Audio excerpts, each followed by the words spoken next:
Welcome to Collector Fusion, where we discuss the feasibility of the Thanos plan from Avengers Endgame. I mean, it could have been better. It made for a great movie. Yeah. I mean, to be honest, like at the point where we meet him in that movie, and he's from like 5 years earlier, and all he knows of Earth is what was known at that time, which is basically just the Avengers he sent the Chitauri after. Mm-hmm. And he's never been to the planet. And then he gets pulled into 2019 and has a massive army and a ship that can partially destroy planets. Like, he probably thought, I mean, yeah, I can just fuck him up and take what I want. He probably thought that. Well, I mean, I was talking about Ant-Man's plan. The Thanos plan. Which is the Thanos plan? The Thanos. Thanos. Yeah. I mean, everybody should go for the anus. It's a great way to distract, at the very least, an attacker. Seriously. I mean, think about it. Anything you're doing, if somebody just went directly after your anus, you would stop whatever you're doing. What's up, Sith? Thank you, Sith. I'm sorry. If I'm in a fight and somebody just immediately starts going after my anus, I'm going to stop and be like, yo, what the hell? No, if they go for that, you go for the balls. Well, but he's this big. How are you going to go do that? It's that short. You're in a fight and somebody starts poking you in the anus with like their fist or something. Like, you're gonna stop and be like, "Yo, what the?" It's like you seen those videos on YouTube where the dudes do the pranks and they mess with somebody on the street, and then the minute the dude like bows up to him, the dude like strips off all his clothes down to his underwear, and the other dude's like, "Okay, never mind, never mind. You're crazy, so no." Oh, and by the way, welcome to Nut Studios to the Geek Chat. Well, different Geek Chat, but not the Geek Chat, but the other different Geek Chat, the Geek Fusion Cat Chat. Geek Fusion, but it's still Geeky Chat. The Geek Collector Cat Chat. See, Ravenous, he's like, sounds like a good time. Mm-hmm. I mean, look, party on Darth. I'm just saying, in certain situations, it might be enjoyable. In others, when you're not expecting somebody to just go after your anus, you might be a little thrown off. That's all I'm saying. That's all I'm saying. You don't want to get your anus attacked by surprise. You know what I'm saying? You don't want to be surprised. They go, oh, what? Because it throws you off. So plan your anal attacks ahead of time if you're looking for a good time, is all I'm really saying. I guess when it comes right down to it.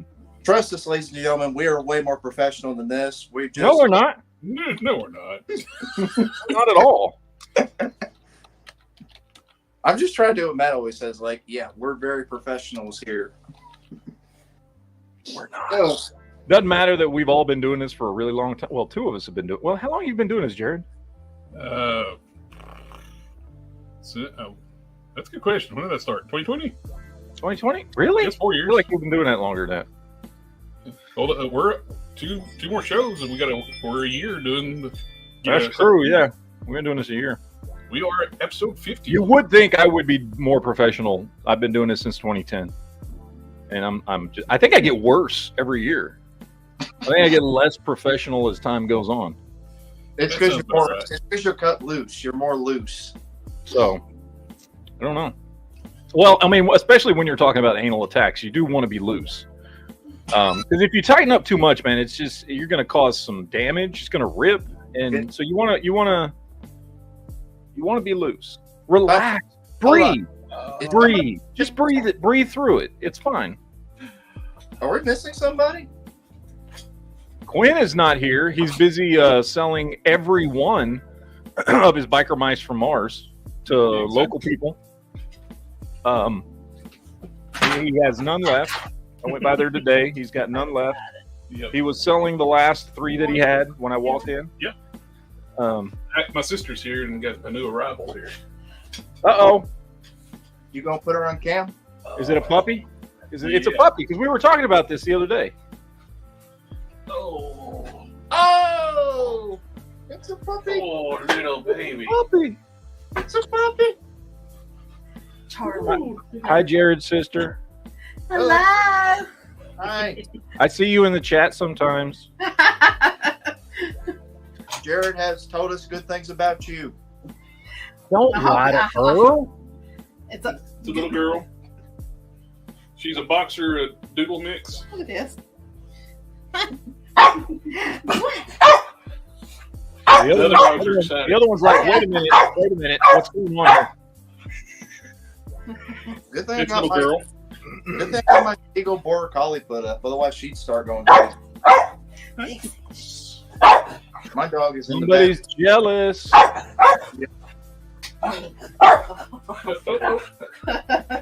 Somebody's like, hey, man, get off my dad. That's not, no, what's going on here? I won't mute for a second. All right. Yeah, somebody's jealous. Someone's jealous. Been there many times. That's why when I brought my last one home, the little one, well, she's not that little. She's still the smallest dog in the house. My big dog, my Labrador Retriever, oh, he was very upset. He was like, what the shit? What the? Well, Why are you carrying this cute little fur ball around when you're supposed to be paying attention to me? yeah. He did not like it at all. He was very upset. He was very upset. My Beagle Border Collie, she got jealous of the little Yorkie that we had. She got so jealous of him. Yeah. Every gave attention. And then suspiciously, he tried to kill her. And we had to take her to the... Jared remembers that. Jared remembers that the day I was like... I think it was about episode 6 of the. Yeah, it was early on, man. Because, like... Oh, and she's a good sized breed. Darcy's asked how big she was. The mama is like a golden and poodle mix. She's a good size. And this one, she's got boxer. Jerry, you're missing Roxy. Going to town. Can we just change the background? Roxy's just loving on her right now. Why do you want to change the background? I'm just saying. Let's make this chat about dogs tonight. I guess the dog chat. I don't have a dog background. You can do that one. Everybody wants to get dizzy. Yeah, that's enough to make me nauseous. Oh, space. I like space. The final frontier. These are the voyages of the Starship Anal Prize. I think I already got outvoted already for the name. I think Charlie. Yeah. It's Charlie. And then when he bites, you can go, Charlie bit my finger. For those of you out there not old enough to remember the beginning of the internet, that was a thing. When was that? That's like I'm sorry, I may have that's like YouTube circa like 2008. That Charlie bit my finger meme. I still remember the meme of check out Charlie's new trick, and he's just sliding his butt on the floor. The mom goes, "Oh my, Toby." You're thinking of a porn, but okay. No. I ain't thinking of that right now. Hey chat, what's going on? How you guys doing? What's up? Everybody doing well, I hope. Everybody ready for a good weekend? I'm going to see Aliens tomorrow. I'm looking forward to that. I've heard it's good. It's got good reviews. So I'm looking forward to it. Me and my wife binge watched Aliens all week. We watched every Aliens movie. Except we didn't watch AVP retardation or whatever the hell it's called. That second one. Puppy duty then. AVP Retaliation, AVP Endgame, To be honest, AVP The Winter Soldier. I don't know what it was called, but whatever that second one was, we like started to watch it. We got like 20 minutes in and we were like, this is awful. We don't have to watch this one. Yeah, we don't have to watch that one. So we watched all the rest of the Aliens movies except for that one. And so now we're ready for the new one, which apparently takes place between Alien and Aliens. So it takes place in that 50-year time period where Ripley is in hibernation, is supposedly when this one takes place. So basically it's like a Rogue One. I'm wondering because I was talking about that with my wife. I'm wondering if like this movie's going to end right where Aliens started. But I haven't seen anything in the trailers that makes me think it really has anything to do with that. You know what I mean? Because this looks like a group of people out salvaging spaceships, or not a spaceship, a space station in the middle of nowhere. So I don't know. But, you know, they like to do that a lot of times where they like drop a movie and then at the very end you realize, oh, it was a prequel that told, you know, that kind of stuff. I'm wondering if they're going to do that. I don't know. Either way, I don't care. I've heard it's a good movie. I've heard it's a good addition to the Aliens franchise, if I can speak. So I'm looking forward to seeing it. We're going to see it in the morning. Actually, to truth be told, I made my wife watch all the X-Men movies from the first one all the way to Deadpool 2 to prepare for Deadpool Wolverine. Me and my wife did the exact same thing. The only ones we didn't watch were all the First Class movies, those 4 movies, because they really didn't have anything to do with Deadpool and Wolverine. But we watched all the rest of them. We did too. That's what we watched. The only First Class movie I really like is The Days of Future Past. I like First Class and Days of Future Past. I like both. I like those 2 first ones. Apocalypse is by far the worst one. Dark Phoenix is just like I can see good bones there, like what they wanted to do. It was just the execution was off. But at least I think Dark Phoenix was a much better movie than Apocalypse was. Apocalypse was just had a lot of potential until Disney and sabotaged it. Yeah, exactly. So I can see good bones in Dark Phoenix, but ultimately it's not a good movie. But yeah, you could. Still, I'd rather watch it than Apocalypse. Apocalypse is awful. That movie is just awful. To be honest, Matt, my wife has never seen X-Men Apocalypse. You don't need to. There's literally nothing in that movie that carries on to the next movie. Or something going to make her watch it or something? I'm not going to bore her with that. However, we did watch the other day. We watched the movie Bike Riders. The Bike Riders with Tom Hardy. I tried to watch that movie. I think I got 30 minutes in and I was bored. Does it get better? It was fine. I mean, it's like that means no. That means no. It was fine. No. I was going to say, think of it like The Blind Side. Really, think of it like The Blind Side. Basically, it's kind of like that, where it's more of narrating. So Sandra Bullock shows up and adopts one of the bike riders and teaches him how to play football. Is that? No, I'm just saying that narrative. Does that happen? I didn't get to that part yet. No. At what point does Sandra Bullock show up?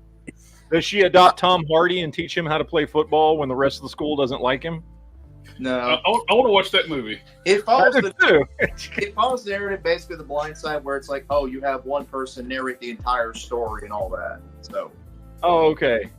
Yeah, it's basically that, but it wasn't. So you could also say it's just like Blade Runner. I could say Blade Runner, yes, but it's not as good as Blade Runner. And then people would go out thinking that they're replicants in Black Friday.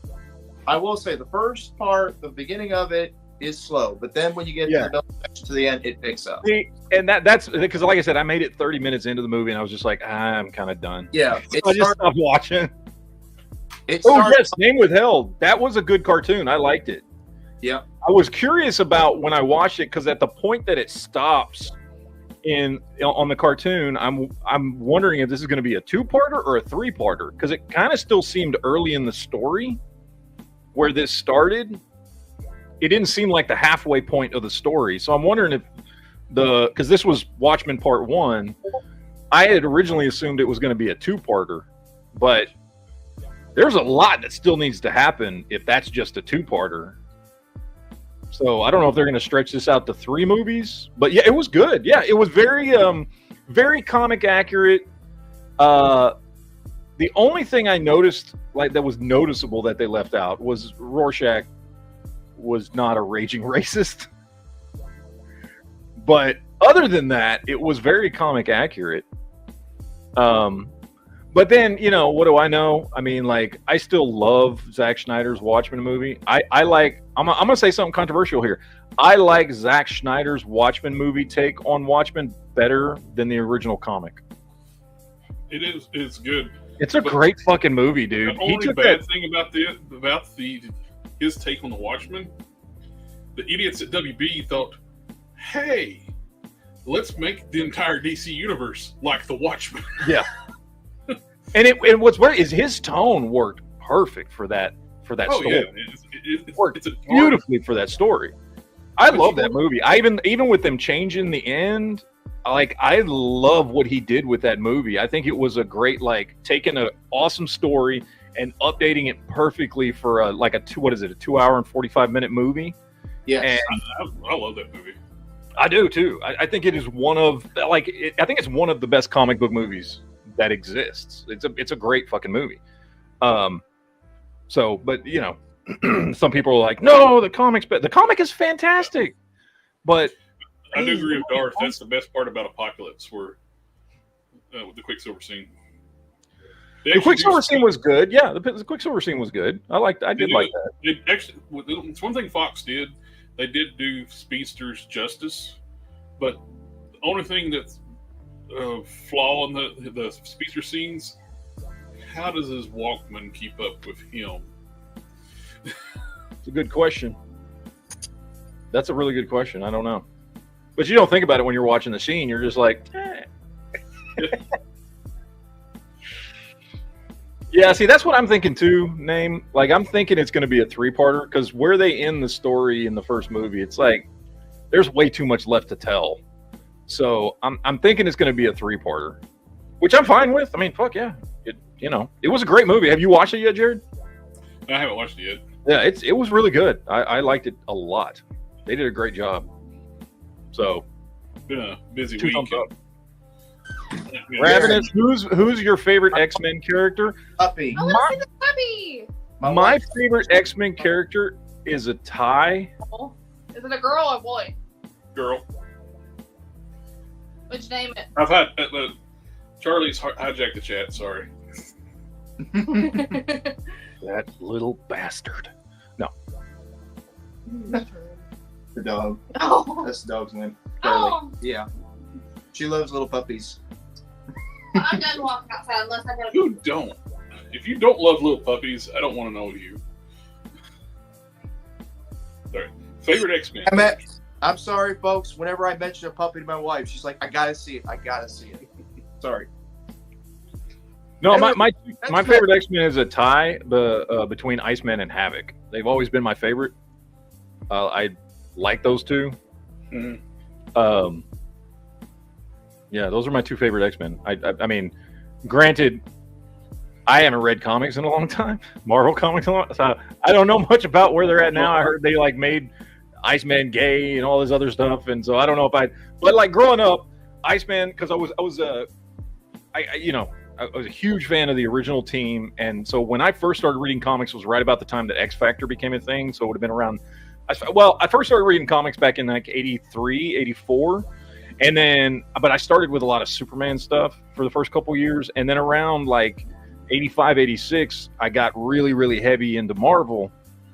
And, obviously that was the quintessential, Chris Claremont era, which was the perfect time to come into X-Men comics. And so it was also right around the time that they started X Factor, which I think was 86, if I remember right. And so I liked that team. I liked the original X Factor a lot. In fact, I liked X Factor and I liked New Mutants a little bit better than I liked the mainstream Uncanny X-Men title. Not a lot more, but I liked having 2 smaller teams. The Uncanny X-Men title was as it should be, but it was always just you got a team of in any given book of 16 characters. Whereas with X Factor and New Mutants, they were smaller teams and they were able to focus more on the characters in those comics. But I always liked Iceman. I always thought he was awesome.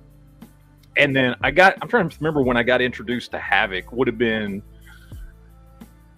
I knew who Havoc was, but remember when Havoc started showing up in Uncanny X-Men around the 200 issue mark, 200 to somewhere between 200 and 220. He started showing up a lot in Uncanny X-Men.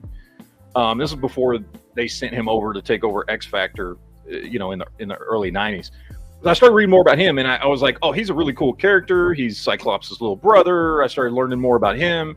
I liked his power set better. He seemed a lot less like a douchebag than Cyclops did. And I just always liked him. I always liked Alex. I always thought he's the best brother. So yeah, I don't know. I like those two characters. I don't know which one I like better. It's a tie, man. My answer is going to be boring, because he's basically the only one I collected at the time in this Wolverine. I start reading the storyline Fatal Attractions when he gets adamantium ripped out. Yeah, and that's when I started reading and followed along the storyline for a while when he's having to adapt, and his healing factor was gone for a while because it went to such trauma. And it came back in like double time, like his healing factor was stronger than it ever has been. And the dark days when they did a secondary mutation and turned him into like a wolf man or dog man. Yeah. Then didn't they call him Fang for a while? I think it's something else. Remember. I think it's something else. I can't remember. When they did strike up, which is weird. When he was like in the bestial form, which he looked like basically hairless beast, but with claws, and that's when they did start striking up the romance between him and Aurora Storm. As apparently she likes the more wilder side of Wolverine. As if it wasn't wild enough before. Which it went for years with him not having the adamantium, which differently the bullets will pass through him now because he didn't have the adamantium. He's more squishy, but his healing factor was greater. Then later on, the storyline is basically they killed Cyber off the first time. They put him in a cage with flesh-eating bugs and ate all the skin off him like the adamantium. They tried to graft that adamantium to Wolverine. He rejected it. That's when he turned to beast mode, I think. That's when he went feral. So it looked like they're going to keep him without adamantium for a long time. Then all of a sudden, he showed up as a horseman for Apocalypse with adamantium. That's Comics. I think, and I don't mean this in any negative way per se, because I like Wolverine. I grew up loving Wolverine comics and all that stuff. He's not my favorite X-Men or anything, but I love Wolverine. But I do think Wolverine is the second most overrated character in comic books after Batman. Oh, absolutely. Which, again, I still like Wolverine. I think he's a great character. I like the character of Logan. I love some of his stories, especially the Weapon X stories. Majority of those stories I read was him without his adamantium. I thought those stories were more interesting until they turned him into a dog man. Yeah. But he was a very cool character. He is the Boba Fett of the Marvel universe. Yeah. And what I mean by that is he's very cool looking, and he was a cool character to a lot of kids because he was just the little dude with knives for claws coming out of his hands and stuff. And it was very much geared towards like, oh, he's that cool character kids are gonna like. But who didn't walk down down the hallways down your school and like pretend like you had claws as striking down the fuckers and stuff. Yeah. So Batman's just overrated and he sucks. Yeah. So 100%. Batman does not work unless he starts acting like Tony Stark. Batman makes no damn sense. Batman makes no sense unless he is like Tony Stark. He has to be on a world with superheroes.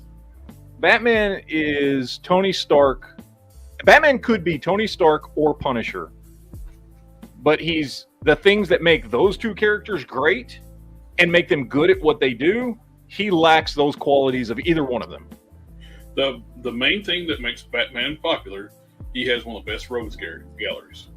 Yes, he does. And even though I'm not a big Batman fan, I love collecting Batman figures. Yeah. Like I love collecting all the different versions of Batman and all his the Bat family and the Batmobiles and all his rogues and all that stuff. It's a cool thing to collect. I just don't like him as a character. As a character, he's not that interesting, but as like an action figure display, the way his costumes are, that's what's cool. I've always found I growing up reading specifically Superman, obviously I read a lot of Batman too, and there were good storylines that I liked. You know, I liked the Venom storyline. Nightfall was obviously a classic that we've all read. There were good storylines back in the day. And I'd even say when I briefly got back into comics in the early 2010s, the Court of Owls storyline by Scott Snyder was fantastic. That was a really good story, yes.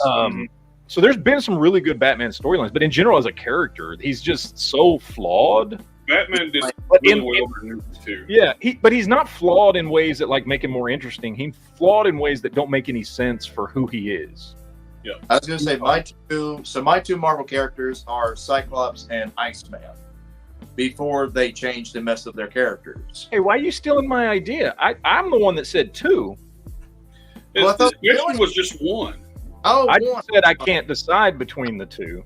Cyclops. So those are my two favorites. They're tied. That's why I said Wolverine only. Cyclops, I'm sorry. And then for DC, I would say Hal Jordan's Green Lantern. Who's your favorite X-Men, not who your favorite characters are. Cyclops. Cyclops is my favorite X-Men. But then you said, like, well, I like Green Lantern. No, because Matt mentioned Batman, so I was mentioning Green Lantern. I thought we was doing both DC and Marvel. Well, we don't have to copy him out all the time. You have I'm original. not copying him. I'm just saying. I thought we was doing both DC and Marvel. I will say though, my favorite DC character, this should come as no surprise, always has been and always will be Superman. People are out there, he's boring because he can do anything. Fuck no, he's not. Then you don't know how to read a comic. Yep. Superman is not a boring character. No, he's not. I'm gonna be honest. I got my reduction from Superman from the animated series. Is how I knew about Superman at first. Then I started reading comics. It's because you're a fetus. Yeah. I know, but still. I got raised by a hardcore Superman fan who had Superman comics from the 60s. That's how I got into comics, was reading them when I was around like 5 years old. And so my mother was already a huge Superman fan. So I grew up, two things that I grew up around because of my mother. She was a huge Superman fan, and she was a huge Trekkie. She was she had like stuff from like she went before I was born back in the 70s, and she went to all the old school 70s Star Trek conventions. She was one of those fans that rode into the networks to get Star Trek rebooted to where they were going to do Star Trek Phase 2 that eventually turned into Star Trek the Motion Picture. So I was raised by a hardcore Superman and Star Trek geek. Ooh.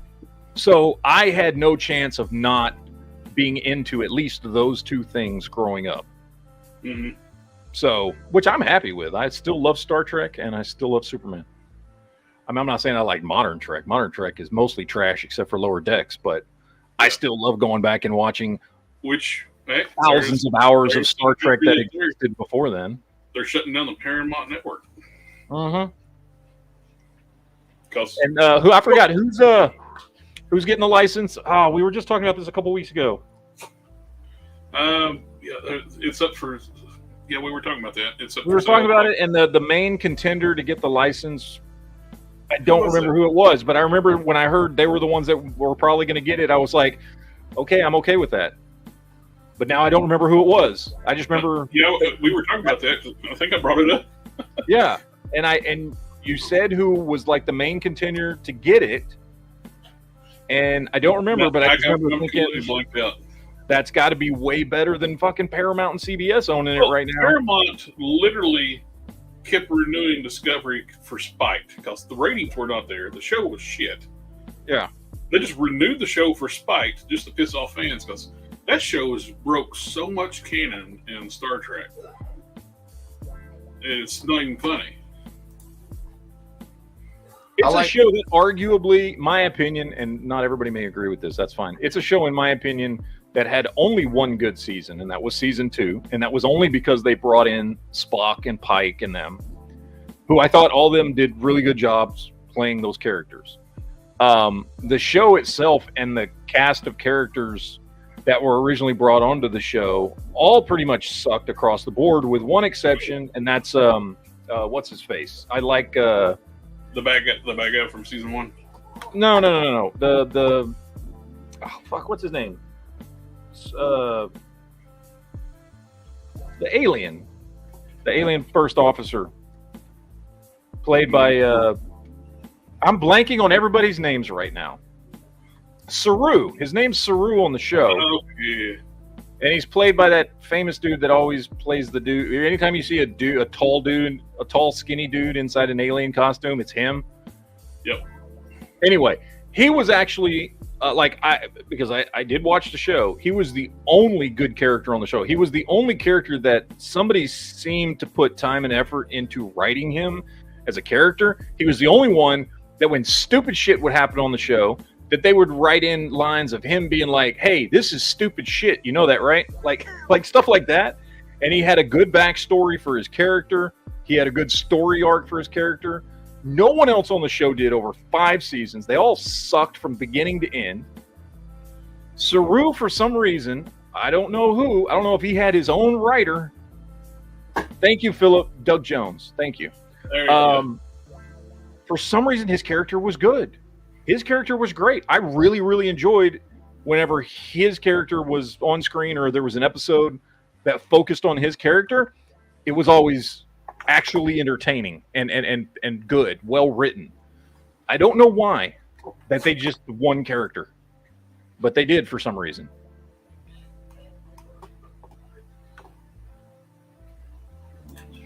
The new Deadpool from the Deadpool ring. I did order that one. I I did. haven't got it yet. Of course, They should have not been pushed to December. They should have been out already. I don't know why you delay them. Like, they should have been revealed when the first trailer came out, after Wolverine was revealed, and then they release on the day of the movie. They would have sold like hotcakes if they released when the movie came out. By the way, the movie's hit over 1 billion. So, Oh yeah, and it's still going too. My Yep. daughter and her friend are going to see it tomorrow. They're going to the movies with us. Me and my wife are going to go see Aliens, and her and her friend are going to go watch Deadpool and Wolverine. well, And it's that's good. still, I mean, it's still making money hand over fist, and good too. It was a great movie. It deserves it. Yep. So, we're supposed to be talking about some toys, showing our top 5 figures. Toys? and What then, the of course, You mean toys? action figures. Excuse me. Oh, is this a toy chat all of a sudden? Yeah. I thought this was a movie, anal attacks and dog chat. It turned into that, but it's about toys. I Okay. think that's just fine. I thought this movie and puppy stuff was for the geek chat tomorrow. It doesn't matter. We just need to have fun. That's all. I don't care what we talk about as long as we're having fun. That's And the true. audience is having fun. Guys, are y'all having fun? Listen to it. Oh, some of y'all weren't here for the anal attack. That was at the very beginning of the chat.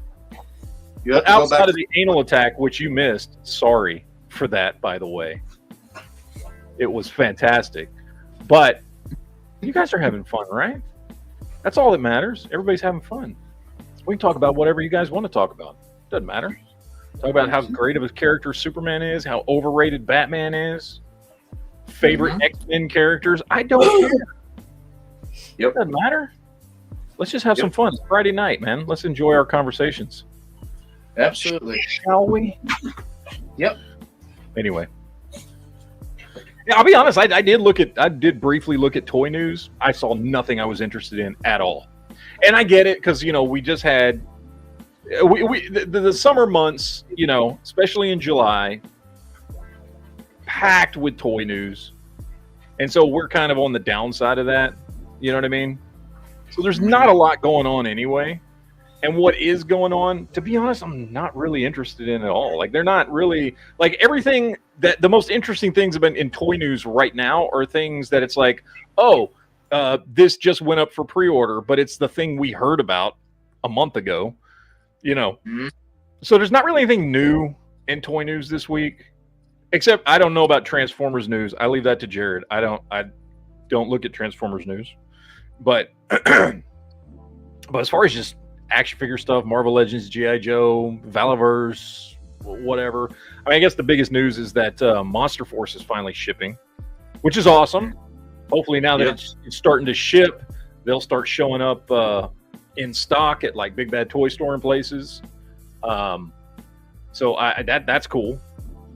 So there's a couple things here and there, but for the most part, it's been a slow last couple of weeks for toy news. You know what I mean?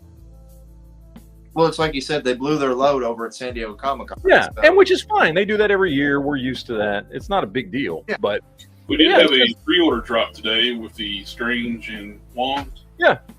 And we have also, the pre-order today, and then isn't one going to what's the one going tomorrow? Punisher, right? Is tomorrow? Next week, I think. next week, Is it next you week? said next Oh, okay. Punisher is the Punisher pre-order next week. Yeah. And then Okay, next same, then McFarlane dropped their collector edition 3 pre-orders of Green Lantern, Batman, and Huntress today. So And you're the That's only really- one here that cares. no, I was just mentioning it. No, I have not pre-ordered anything in a really, really long time because I decided not to pre-order. However, I might pre-order Punisher. I'm surprised you He didn't pre-order. thinks you gotta get that Bushwhacker figure to get the Punisher. Yeah, Yeah. I don't. You gotta pay I mean, premium. well, like we talked about though, it's a cool figure. I have no idea who that character is, but it Yeah, was a cool looking figure. I Well, just you don't. can always- it might be the Oh, only who the cat. hell Bushwhacker You get a Punisher right now. It's got to be part of a set Yeah, because Marvel does hate Frank Castle right now. Marvel Comics.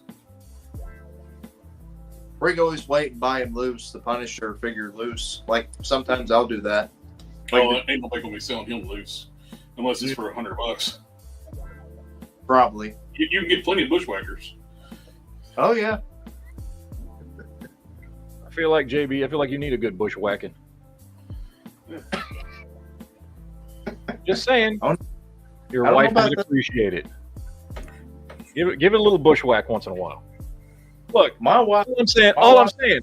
All I'm saying is, you mow the grass to make the tree look bigger. Okay, that's all I'm saying. You mow the grass makes the tree look bigger. Oh yeah, he has to go cut his picture off at that point. I don't know why. I'm afraid to know what he's doing now. He's just busting out. He busted out the buzz clippers. Yeah, I had to get out of my system. Oh really? You changed my name, Matt. I see that. You changed my name again. There you go. I didn't do that time. That wasn't me. Do you really want me to bring in Plastic Man? I feel like you just love him. How about this? I'll get you one. Let me grab him. I don't need a plastic man. Honestly, if somebody was like, "I'll give you a plastic man right now. What do you want?" I'd be like, "I want the DCUC one. I don't want the McFarlane one." Thank you. Go. You know what? I now realize where Catwoman stole her penis from. She stole it from him because he doesn't have one. he's got a Nene. Oh, you can They- That's a reference to the McFarlane Catwoman figure, who clearly has a schlong. For Yeah, anybody that was wondering. So, I agree. Like, clearly, you gave her a package. I don't know why. I guess good old Uncle Todd just thought, you know what? Maybe I'm not going to say half the shit I want to say right now because it would get us kicked off YouTube. Never mind. At least he didn't skip leg day. I'll see this. He didn't skip leg day. He did not. He did. I'll be right back. All right. He didn't skip leg day. I'll give him that. Justin in the chat says, when it comes to box office success and merchandise sales, Deadpool and Wolverine is the 2024 version of Tim Burton's Batman. 1989. Yeah. Oh, yeah, dude. It's crazy, man. Yeah. It's been crazy. I mean, good, though. It was a fantastic, fantastic movie, and it deserves to get some love. It deserves to make some money. It's what Marvel needed after all the flops they've been having recently. They needed this. They needed this win. Now the question is... It's the best Marvel movie since Spider-Man No Way Home. well, And it may be the best movie since Endgame. I don't know. I still like Spider-Man No Way Home. I like that movie a lot, but I'll tell you this. Me and a buddy, we was debating over this when we both seen No Way Home. And we were talking about how if you look at the story, like take off the nostalgia glasses and you look at the story is a very basic story. Like it's not really that thing at all. it's not a complex story at all. No, it's not that complex. It's a basic story, but it did real well due to nostalgia factor, which nostalgia has been proven time and time again that it can be a good thing and it can also be a bad thing. But the way No Way Home, I mean, and the other thing is though, when you're going to do a story that's going to have a lot of complex elements in it, like this, like Spider-Man No Way Home, you have to simplify everything else, and they did. yes, You could not have an overly complicated plot, let's say villain plot, in a movie where you're going to bring in two other versions of Spider-Man and Doctor Strange and explain some multiverse stuff. You had to streamline and simplify everything else to make room for those things so that the story did not feel like a clusterfuck, basically. And I thought they did a really good job of doing that. And I think it was very smart, in my opinion, to, hey, we're going to have some complex things in this. We're going to have to, explain multiverse stuff and have two other versions of Spider-Man and throw Doctor Strange in at the beginning and at the end of the movie. Where else can we slim down and simplify the storyline? Because those things are important. And I think they were important. I think that movie, if you had just made that movie without the multiverse aspect to it, and it was just, I don't know, let's reintroduce a new version of Doc Ock and Green Goblin, right? The movie would not have been as good. It was good not just because of nostalgia, but the reason that the nostalgia exists is those villains were either already really well done, right? Doc Ock, amazing villain, okay, from Spider-Man 2. Green Goblin, amazing villain from the first Spider-Man. And even Sandman from Spider-Man 3, while that movie had its problems, Sandman was not one of them. His story arc in that movie was fantastic. And the way that character was portrayed in Spider-Man 3 was fantastic. And so you had those three villains, and then you've also got a couple of villains that are less spectacular from the Amazing Spider-Man movies. Lizard, they really didn't do anything with in this movie, and that's fine. He was never a great villain, and he wasn't a great villain in this movie, but they kind of kept him relegated to, background villain. And then they actually took the worst villain from the Amazing Spider-Man movies, Electro, and actually did him justice, made him a much better villain than he ever was in Amazing Spider-Man 2. Absolutely. So I think they were able to pull all those elements together in that movie. And it was a huge improvement for Electro. Oh yeah. And I think what they did with that movie by saying these are the things we want to focus on, and yeah, we're pulling on nostalgia, but we're pulling on some really good, really well written characters for that nostalgia. I think it worked. I think it worked really well. Use the nostalgia to further the plot as well, which is good. Which is what you should do. Yeah. Yeah, it wasn't just nostalgia for the sake of nostalgia. These were story significant nostalgia points, right? Like the story doesn't work if you don't have the other two Spider-Man figures in there, right? The story doesn't work if you don't have Green Goblin played by Willem Dafoe, right? The story doesn't work if you take that nostalgia out of it. Mm-hmm. So I think they did a great job. I like it a lot. And you think by learning the multiverse in that film, they would have been able to pick up on it with Multiverse of Madness, but we know how that went. Nope. Well, you'd think now at this point, we have two movies that the entire focus of these two movies was the multiverse, and that is Deadpool and Wolverine and Spider-Man No Way Home. These two movies are very well loved, and they were very well done. There is now no excuse. You've got two templates for how to do a multiverse story if you want to do one. You got two fantastic templates. Here's these two movies that made just shit tons of money that are loved. There's no excuse for we can't do a multiverse story. Then just don't do it. If you can't do what those two movies did, and they both took on the multiverse storyline in very, very drastically different ways. If you can't do what either of these movies did, then stay away from multiverse stuff. Just stop doing it. Well, you got to think too. Multiverse of Madness really wasted a cast that done Captain Marvel, Patrick Stewart as Charles Xavier, and of course John Cranston. Oh yeah, it did. It did. The Illuminati, there was so much potential there with what they could have done in that movie, and it just it's one of those movies. So I mean, for instance, like when I watch, every time I watch the first Doctor Strange movie, I love it more than I did the last time. I love that movie.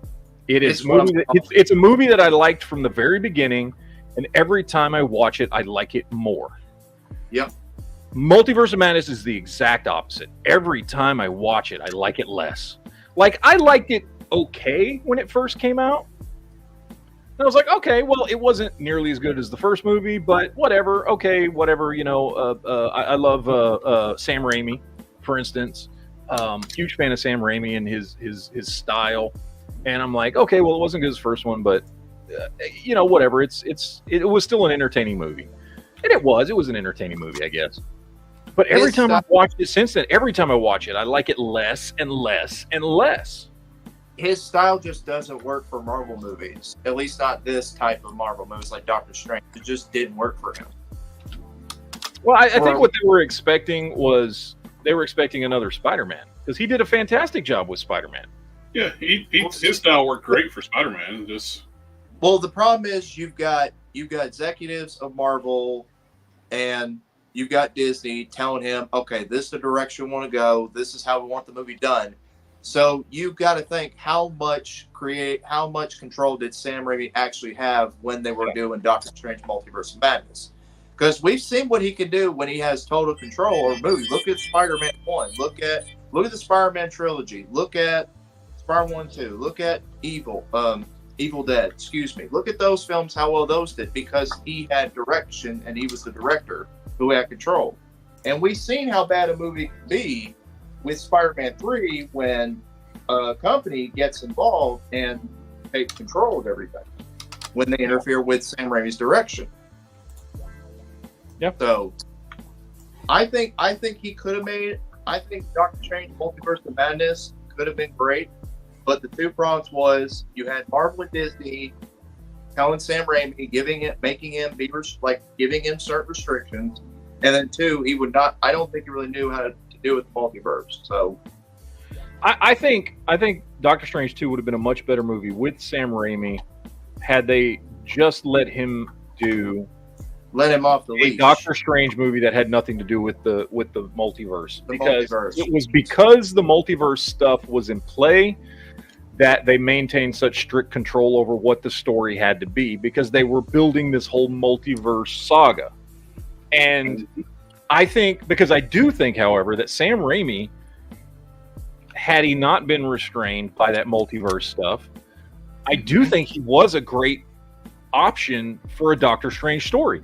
When you look at the stuff he's done in the past, when you look at how he's good at quirky, almost comedic horror, dude, that's Doctor Strange right there. You know, that's right up his alley. The problem is he was told this is a multiverse story and we have to fit in A, B, C, D, E, F, G, H, Y, H, you know, all that shit, right, into this story. And he's like, okay.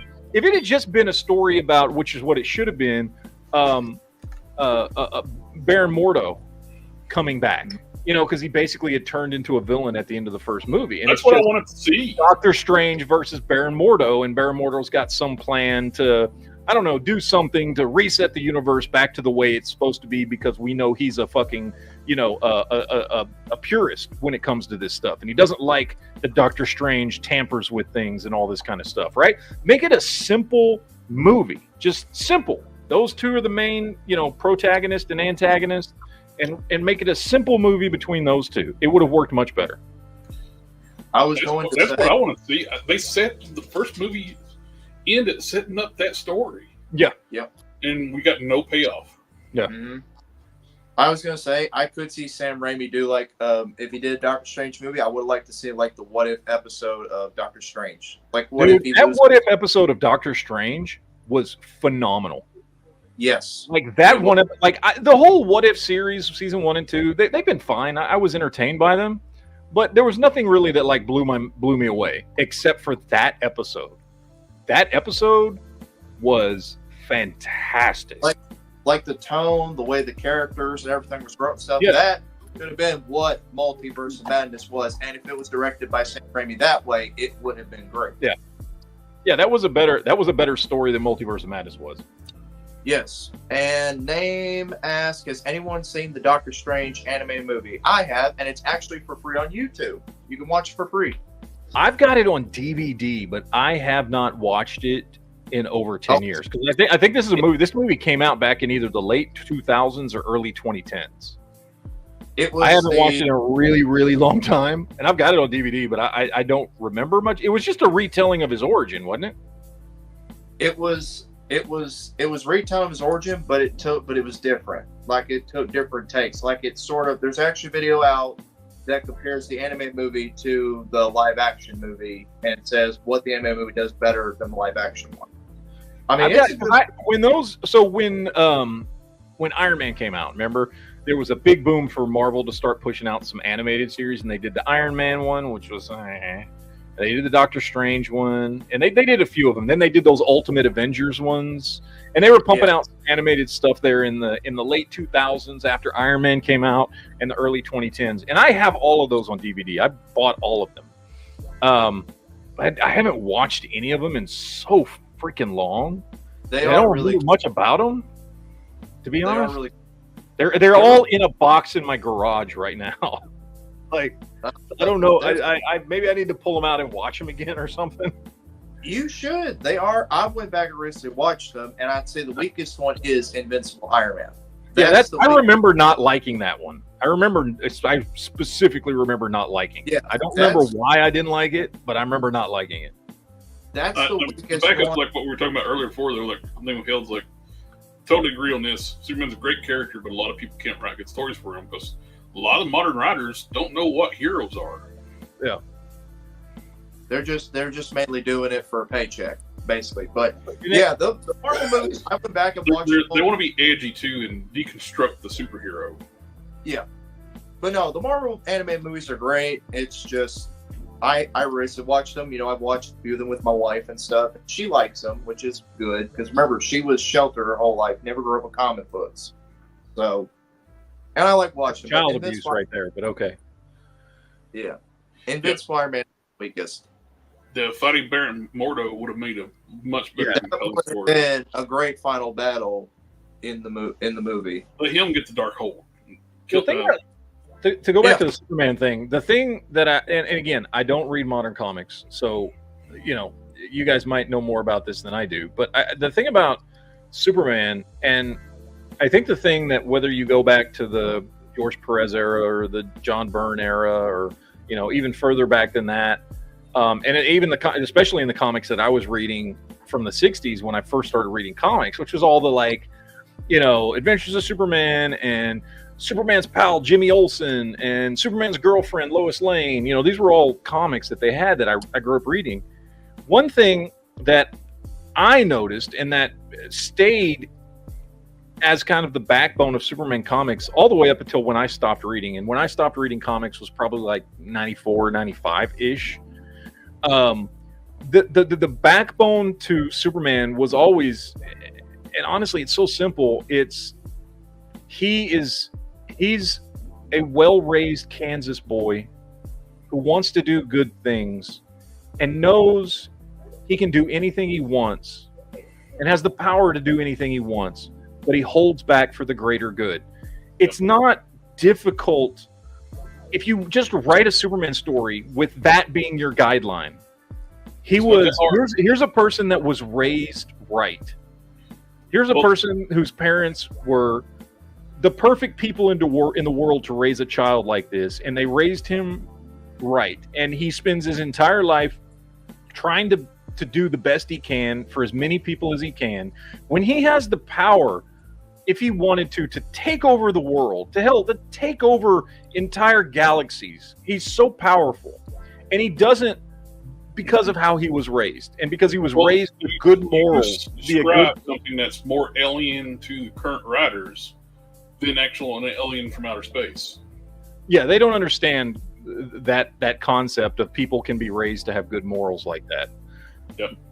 And it's such a simple thing. You just write a Superman story knowing that that's what it is, that everything he does and everything he says, you've got to have that in the back of his mind at all time.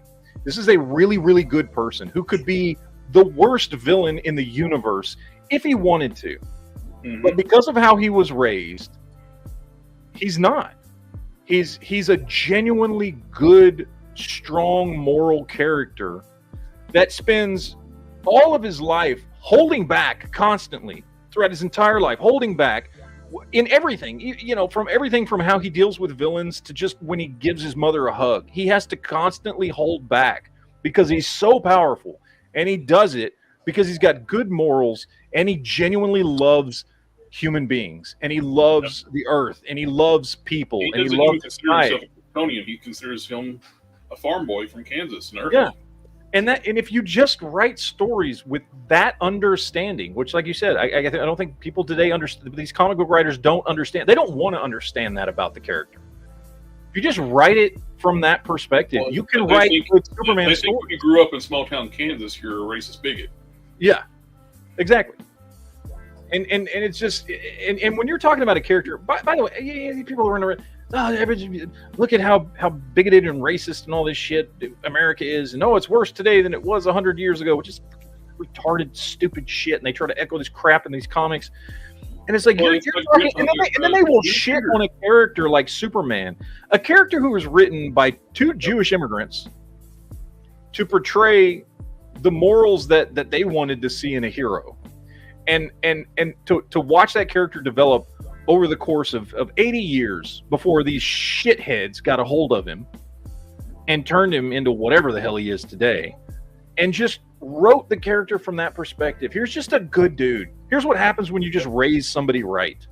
Yep. Here's an actual fucking hero that humanity doesn't deserve, to be honest, because sometimes humanity is shit. But he has endless faith in humanity, and he could easily just, as we've seen in like Elseworlds storylines, he could just one day get sick of humanity and be like, you know what, you people are always starting wars and fucking each other over, and so I'm just going to take over. I'm just going to take over and be your god and your king. But he doesn't do that because he has endless faith because of how he was raised and because of the morals that were instilled in him by his parents. And then these people come along and just fuck it all up. Oh, yeah. And it's sad. Well, we are near the first hour. We'll go over our list. Sure. I've got some stuff. I'm using a lot of my customs. So I've got some stuff. That's not fair. How's that fair? You're using customs? I've got some. My number one is a official figure. The rest of them are not. All right. Are we doing 5 or 10? I don't. You said you had 10, so I'm going to have. I said I have 10 because as I was putting together my 5, it was really hard to come up with 5, and then I thought, well, I'll just do 10, and then I'll make a top 10 video about it later. So let me go ahead and pick my 10. But I've got my 10 and I've got my 5. I got whatever you guys want to do. I mean, I had 5, but I can. I'm still 10. Not quite 100% on the order, but I think I'm pretty good on the order. We can do 10. Davey can do 5. He's half our age, so he can get by with just half. No, yes. I'm doing 10 right now. I'm getting the rest of the other 5. And remember the stipulations that we agreed upon like 2 weeks ago. A, no Build-A-Figures. Yep. B, only one of each character. Yes. And it was those were 2 guidelines we came. So I stuck to that. Yeah. I stuck to that. No Build-A-Figures. And only one of each character, because otherwise I'd have just top 10 Spider-Man figures here. Well, I didn't stick to Build-A-Figures because they're customs. They're all Build-A-Figures. You motherfucker. Yeah. Jared's list doesn't count. Anyway. No, all right, who's going first? JB, you're going first. I'll let y'all go first. I'm still working over here on mine. Oh my God. All right, here we go. Jared, we're gonna see who goes first. You ready? Scissors. 1, 2, 3. Okay, you go first. All right. Beat me. Ow. My hands don't work too good, and so it was like I did 3. No, wait a minute. Like I can do scissors. That's it, man. I can do scissors. My number 10 is my custom merged Hulk, Professor Hulk. Because it is my favorite incarnation of the Hulk. We have not got an official Hasbro version of it, so I made my own. So, yeah. Will we ever get one, do you think?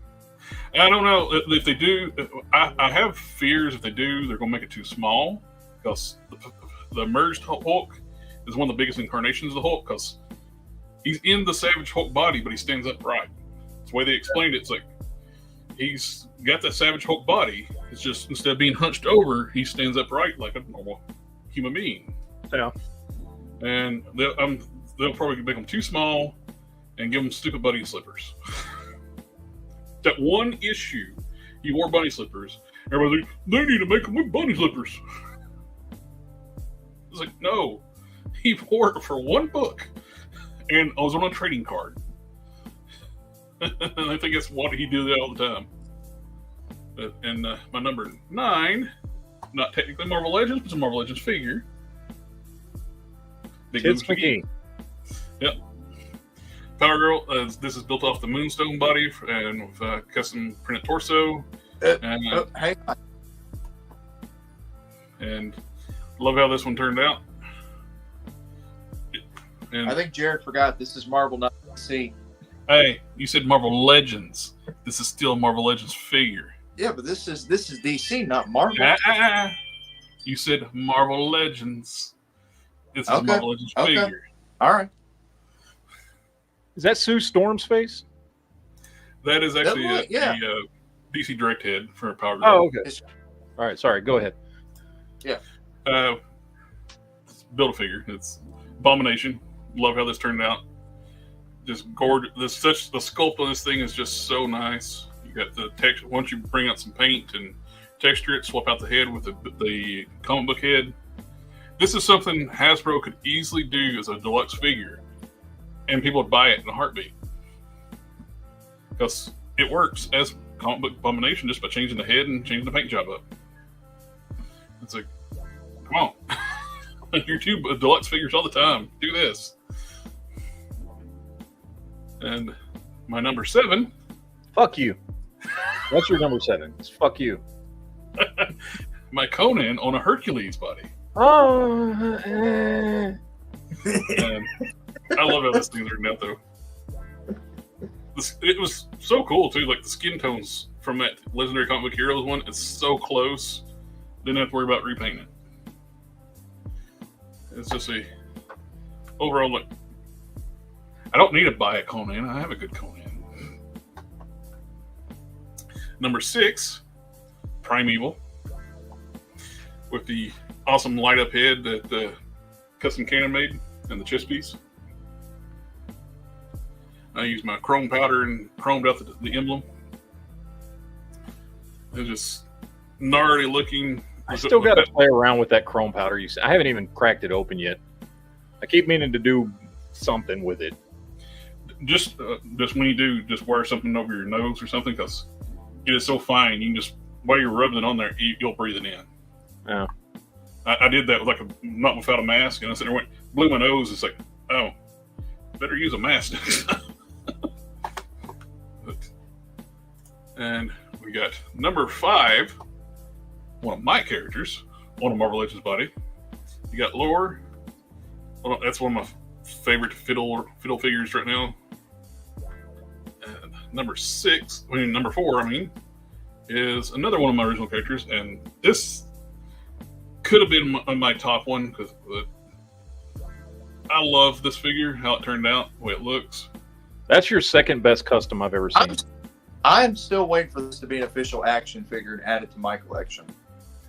The thing is just so badass the way it turned out. The first best custom you've ever done is sitting on my shelf behind me. It is unbelievable. Amazing. I did put number 3, and they put Sludge. This thing was a ton of work. And I loved the Sludge comic back in the day. It's trippy to read the book because the way his mind worked, his word sentences were broken, and my neurodivergent, my head and my brain and mine, I was able to read it pretty easily. But love how this thing turned out. It's built on like the monster Venom body. I think he used the Toxin, the deluxe figure, so it's not a Build-A-Figure. And number 2, one of my favorite comic book characters, Prime. And number 1, Galactus. Mm-hmm. It's not a Build-A-Figure. That's true. Not a Build-A-Figure. Yep. And it's an official figure. It's the only one on your list that's an official figure. True. I picked the ones I like the most out of my collection, and I'm sorry if it's stuff I made. No, it's fine. We're not batting an eye about it. It's all right.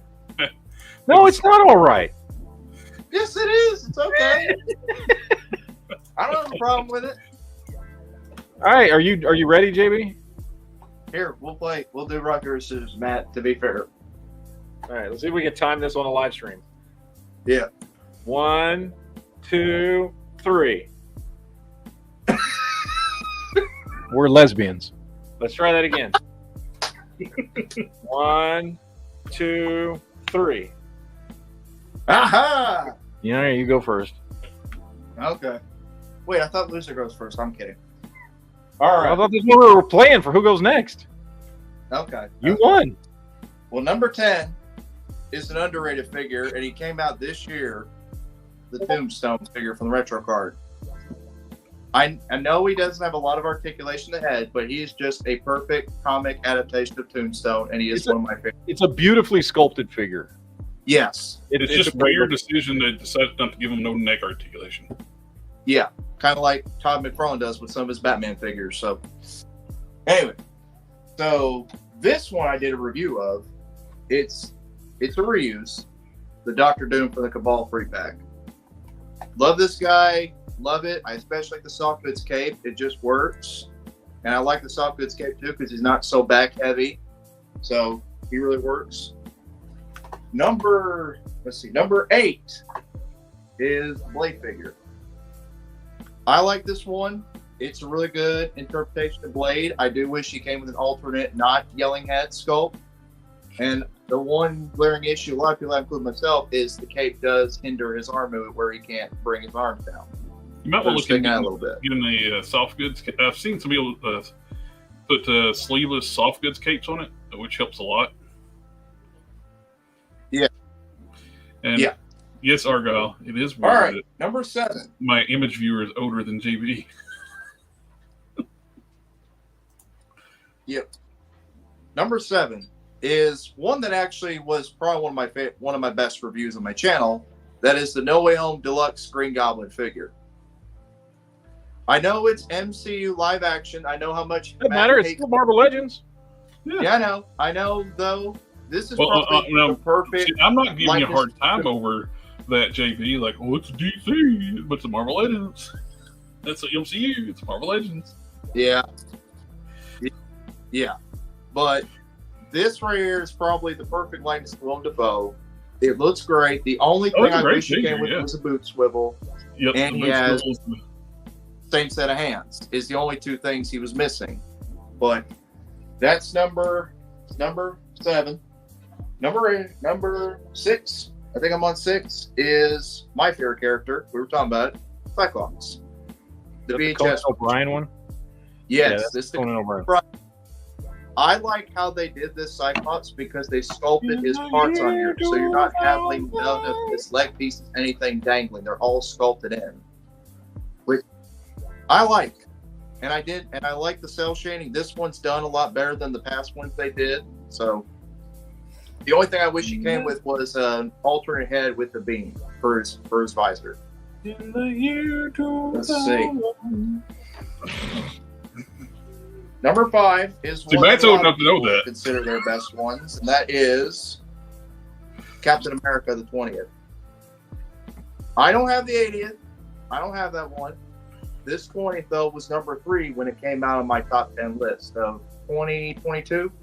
So this was number 3 on my list. The only negative for that one, they should get number 2 4 shits. is one. Yeah. Number 4, this figure also came out this year, is the Nick Fury. I like this Nick Fury. I think everybody knows who Glenn Powell was. Glenn, who passed away a couple of years ago, who did 4 reviews like all of us did. I think he would have been proud of this Nick Fury figure today. I think he would have. And I love it that we get the option to get a Nick Fury Sr. or Jr. with an alternate head. It's just a great figure. Number 3. I know Matt loves this one. That is the retro carded She-Hulk. Great figure. My favorite, probably one of my favorite figures, close to the top 10 of the year. Great face. But mine, unlike Jared's, I think, and Matt's, mine came with its colored elbows and knees. But on that, she's just a great figure. One that everybody should get. Number 2, this one I personally like. It's my personal collection. It is the retro card Spider-Man. The first retro card Aren't Spider-Man. all these in your personal collection? Probably my absolute favorite one. I have so many Spider-Mans like Matt does, so I had to pick which one. I picked it, the first retro carded one. That. And then finally, number 1, this guy was my top. This was number 1 on my top 10 of 2022. It is the Walmart exclusive Doctor Strange.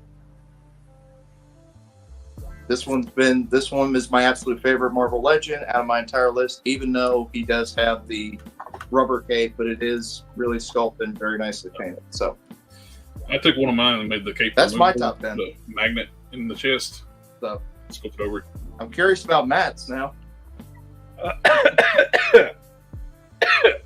Excuse me. I forgot how to drink water. And we can disagree on this, you know. No, we gotta lock our list, and if you say anything about it, you're out. No. Number 10. This is one from this year. And I didn't think, I knew I was going to like it, but I didn't know I was going to like it this much. But it's because it's a throwback to my my first experience with this character, which is Secret Wars Doctor Doom. Oh, that was going to be another option of mine. Love Secret Wars Doctor Doom. Why am I? Look at that. Come on. Secret Wars Doctor Doom. Fucking love this figure. When I first really, I mean, I knew who Doctor Doom was, but when I first came across Doctor Doom was during Secret Wars. So this was like my kind of introductory look at the character when I first started reading comics back in the mid 80s. So love that figure. Number 9. And shit's falling on the floor. And a lot of people will give me shit for this. I don't care. This is my favorite action figure version of this character because it reminds me of a very specific art style. And this is early Hasbro, so it's not the greatest articulation. I don't give a shit. But my my Mobius art style Silver Surfer. Oh, that's a nice. Anybody read the old? Like, remember the? I don't know how many people have gone back and read the artist Mobius. He did some before Silver Surfer had his own ongoing series. He did some like deluxe Marvel Comics deluxe magazines with Silver Surfer in it. It had a very distinct art style. Mm-hmm. That's what this figure looks like. It looks specifically like Mobius's art style. And I love that figure. And I know it's still got the ball joint hips and all that stuff, but it's my favorite Silver Surfer figure. I love that one. We still get to that same surfboard with every surfer. Yeah, they've kept the surfboard. So, and then to go to a figure that we were just talking about, or not a figure, a character we were just talking about. This is my favorite Iceman, Juggernaut Build-A-Figure Wave Iceman. Mm-hmm. Love this figure. It's, yeah, I don't know. This is Bobby Drake to me. It looks fantastic. I think they did a great job on that one. I wish they would re-release it, honestly. You know, I'll be honest, I don't even give a shit if they wanted to do a new articulation. I know it's on the Pizza Spidey Buck, but you know what would be really nice if what they did to use that head sculpt and put it on the Age Apocalypse Iceman body. Yeah, but I would want it in this color scheme because I like exactly that color scheme. Age Yeah. Apocalypse body, that color scheme, that head sculpt. Yeah, that would be great. One of my other favorite comic characters of all time that I just loved as a kid, even before I really knew a lot about him, just because he looked cool. But I think this is a perfect figure for him. Where am I at?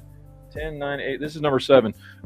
Is retro card Flaming Hot translucent fucking Johnny Storm, Human Torch. This is a fantastic figure. This is like a perfect. Oh yeah. This is a perfect Human Torch action figure right here. And you can get them. Beautifully done. Great articulation. It's on the. This is the Sunfire body, I believe. Yep. But it works perfectly for Johnny Storm. And it's just. I love how they got the stripes on him and everything, like the old school. Artwork. And if anybody's deeming that one too, like if you have, they're cheap as hell, dude.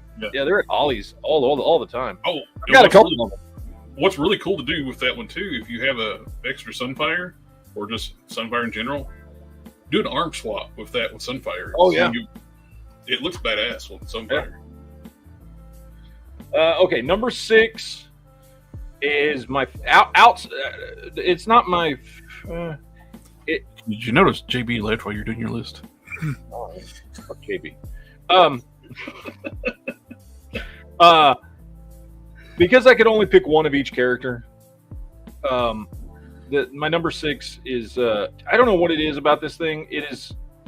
I just love this figure, and it's the one that if I'm going to make a top 10 and I can only pick one, and it's got to be a Hasbro Marvel Legend.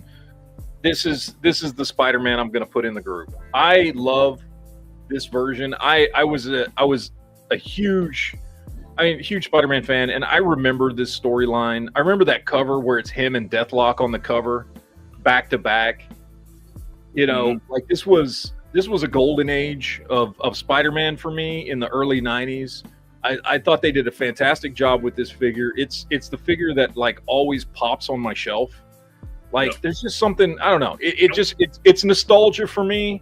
That reminds me of I love that one too. And at the similar time period when they did like the one shot, the web armor, in the comics, which was very disappointing when they made the figure. They did the video game version of the web armor instead of the comic book one. I don't know, man. I love this figure. It's just it's colorful. It pops. It's Spider-Man with a cyborg arm. Like it's an awesome figure, and I loved that story run in the comics. But speaking of that story run, my number 5 is Deathlock. Oh, that's great. Is a phenomenal figure. To this day, this is an amazing figure, and the fact that you can get them just like they were on the cover of that book, like this, back to back, dude, the sculpt on this thing is fantastic. His gun, the head sculpt looks, I don't know, my camera's not really picking up all the details there, but damn it. Such a phenomenal figure. I love this figure. I don't think Deathlock gets enough respect, in my opinion. I think he's a great character. That's number 5. Number 4, my favorite Wolverine figure. We've talked about this one before. Weapon X. Love Weapon X. I don't know. I love that storyline from Marvel Comics Presents back in the late 80s, early 90s. I love that original figure that I've still got in package on my wall, the old Toy Biz one. I just love this figure. It's my favorite Wolverine figure right there. Number 3. A figure I don't see many people talking about anymore. I don't know why, because when it first came out, it was like a big deal. And now it's just not really a big deal anymore, which is Archangel.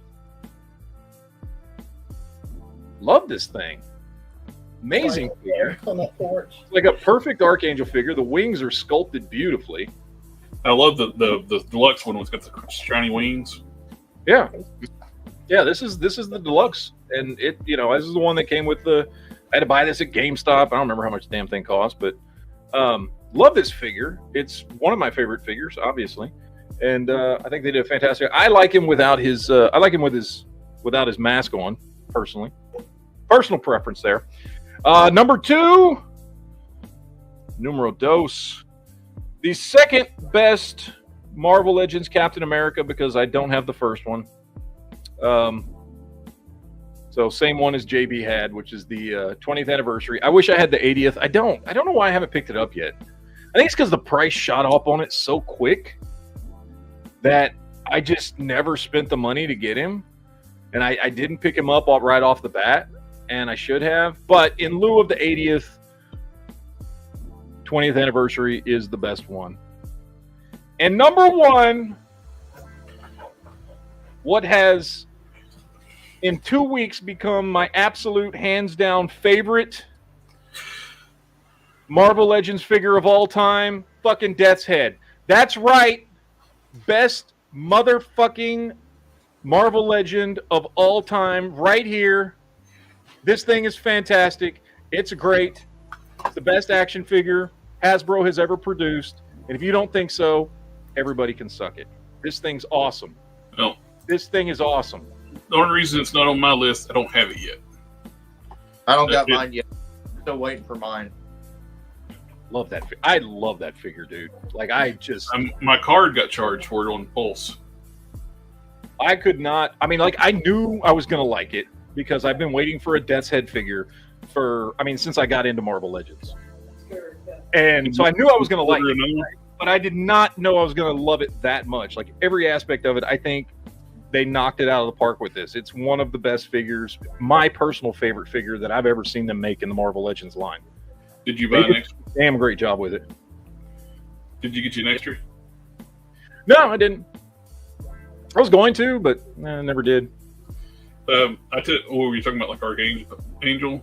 Uh-huh. I would love to see an update on that new Angel body. Yep. And it's overdue to get like an update at Archangel too, since that deluxe one was like, how many years ago was that now? I think I picked him up back in 2018, 19? 19 maybe. 18 or 19. 19? When was that Apocalypse build figure? Because it was a part of that wave.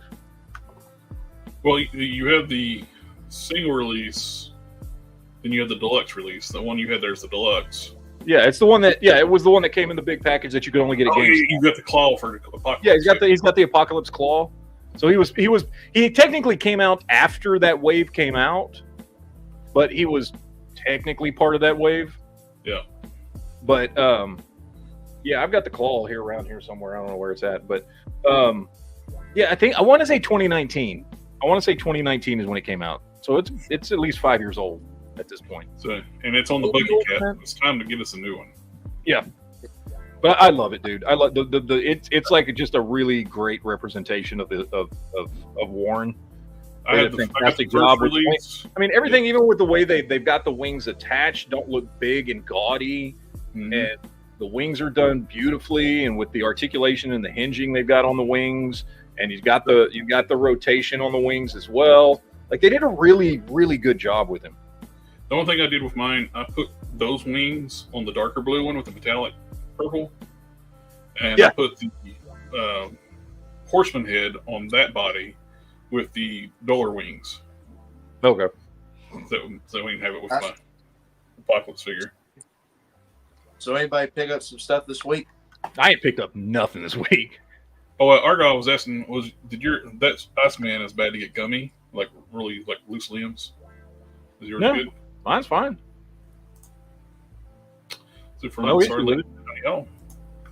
So I got some stuff for this week.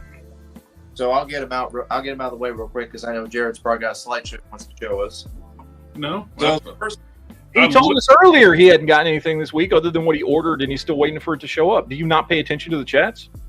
No, you don't pay attention to what I said when I come in here like 1 minute before the show started. It's like, hey, I just got through cooking because I have family coming and da-da-da-da-da. Don't listen to a word I say. He's like, listens to his Uncle Matt, but never listens to me. Anyway, so I got this first at Target. We and the wife went out shopping. I got the Elite 101 Roman Reigns. Probably going to be my last wrestling figure because they're just getting too much, especially with Hasbro releasing Marvel Legends stuff. So, kind of moving on from that. Other thing I got, which came from you, Jared, he got me the Jessica Drew Spiral, which I want to say thank you, man. I appreciate you getting this for me. I've been trying to get this for who knows how long, and I never could find it for a good price. So I appreciate it, man. One thing you'll notice when you get her out of the packaging, the ear under the hair, they didn't bother painting it. They didn't? No. Well, thanks for telling me that. By the way, my wife did say, well, it's a good thing he sent this to you because my birthday is literally Monday. So, yay. Early birthday. You already lost it. Yeah. Early birthday gift. And this I got from my Walmart. I got this. Oh, is it another Krang figure that you didn't call us about? No, the Legacy Collection Deadpool figure. Okay. You already know. I already already had Wolverine. that. Do what? I thought you already bought that. No, I was the one that bought that. The one I have is from the 2-pack. I got that one from Comic-Con. I got that one loose. But this is the Legacy You both Collection. wear hats and glasses. I can't keep you separated. It's understandable. I know, but this came at my Walmart. I got a deal on it, so I picked it up. And the last thing I got, which I'll probably have a review of maybe next week or something, or tomorrow, who knows, is the Kazar figure. I finally got mine. Been waiting to get him for quite a while, so glad to finally have him on the shelf. And I admit he is very bland. I'm probably going to give him some saber-tooth teeth, accessories, stuff like that to really detail him out, but have to wait and see. That's all I got for this week. I got a puppy. Yeah, you got a puppy. I did order the Biker Mice from Mars from Quinn. He called me and told me he had them in stock. And I think I still wanted them. I told him I wanted them, so I didn't get ordered on it, even though they're showing up cheaper at Walmart. Yeah. I paid that. Because Quinn is awesome. So, Sith said that he got some pickups. What'd you pick up, Sith? What'd you pick up this week? Well, it's kind of dirty way Nacelle. It's not really Nacelle's fault, but they're selling the box retail stores a lot cheaper than the smaller stores. They're like $30-some, $30 to $40, $37 to $40 at like Big Toy Store or comic shops, and $30 at Walmart if you can find them at Walmart. For what now? The Biker Mice. Oh, okay. He never listens to me. It's like, what am I talking to? I didn't hear you say Biker Mouse. I heard you say Walmart stuff, and I was like, wait, what? I just think it's kind of like crappy how they like doing the price under their. I don't know if it's. I guess Walmart ordered such bulk they were able to get a cheaper rate. Probably. And they're undercutting like the smaller shops. I mean, they haven't showed up at my Walmart yet, so you can order them online. I saw them on Walmart's website in stock. I know. I'll probably, if my Walmart ever gets them, I'll probably pick up one or two. I was looking at them and I was just like, I mean, I would like to have them. I just don't want them that much. Like, I didn't really give a crap about Biker Mice from Mars. You know what I mean? Like, it was a little after my time. You know? So, I mean, they're cool. But I was just like, I just happened to catch them like that first season. So I kind of got a little bit of nostalgia for them. Yeah. I mean, I've seen the cartoon stuff, but I mean, I might pick one of them up just to see how they are, but I don't know. All right, let's see what he got. He got Dick Grayson Batman. Which Dick Grayson Batman? McFarlane or? Yeah, the McFarlane one and Starfire. Starfire, Batman, Superman Fusion, 6-inch Batman Beyond. Which 6-inch Batman Beyond? Like the DCUC one? I think it might the DC Multiverse. Was it? Yeah, there was the DC UC and then there was DC Multiverse. I think the one I've got is the DC Multiverse. Yeah, I've got the DC Multiverse one. I think it might be the one McFarlane released. I think is what he's talking about. McFarlane didn't release a 6-inch Batman Beyond. That Batman Beyond figure, DC Direct Batman Beyond figure he released. Here. Oh, It's not even out yet, is it? Some people are already getting their copies, yes. Here you go. Oh, there it is. What do you got? Okay, so we got Superman. The Ed McGuinness style Superman. Yep. Starfire. With penis. With penis. I told you, yeah, it was okay. Batman. All right. Yeah. I haven't seen that thing anywhere yet. I didn't know it was even available yet. Just came out during STC, I guess, what he said on this one. Okay. Yeah, they switched it from like those unique boxes to the DC Multiverse style box packaging. Which I don't like. Mm-hmm.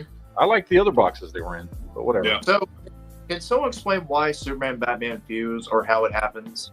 I think this is the That's the chase the one? Yeah, that Or is. the translucent parts. Mm-hmm. And there's Dick Grayson Batman.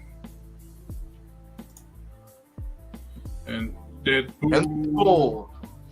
Do. Infinite Crisis. That's a good storyline. Yep. Well, Jeff Johns and George Perez. I mean, come on. Yeah, and I like the All-Star too. All-Star Superman. I love that movie. That All-Star Superman movie, that animated movie. Mhm. Fantastic movie. Mm-hmm. That's a great Elseworlds title. Let's just, Yeah.